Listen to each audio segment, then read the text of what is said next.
What is the relationship between yoga, the mind, and the algorithm? That's a question that actually caught me off guard recently. My first instinct was to laugh and to brush it off, but then I really started thinking. Um, Yoga has always concerned itself with the mind, asking questions like what is the mind? How does it help us? When does it mislead us? What shapes the way we think? And at its core, yoga suggests that the mind can either be our best friend or the mind can be our worst enemy.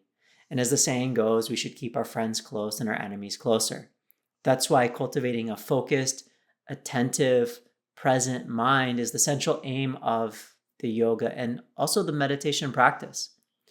So, then what happens when the mind misbehaves? According to yoga philosophy, the mind becomes a problem when it's operating on false information, when it confuses short term pleasure with long term happiness, when the mind reacts impulsively. For example, we're taught to believe that a birthday brings us happiness, that a high paying job equals success, that another glass of wine is well deserved.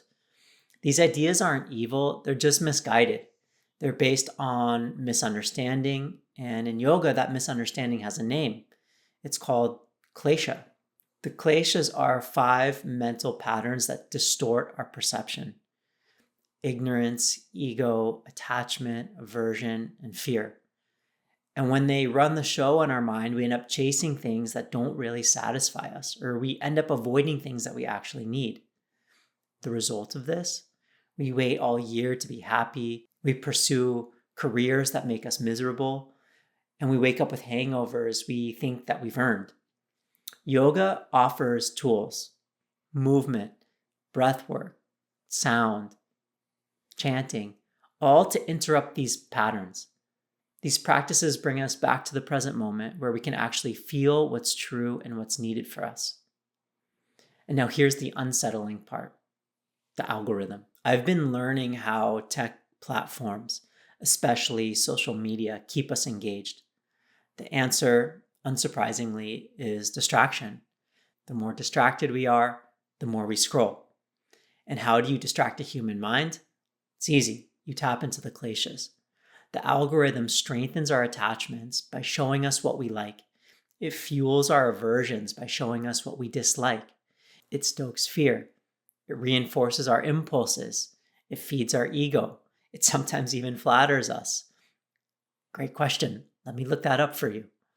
In short, the algorithm functions like a second mind.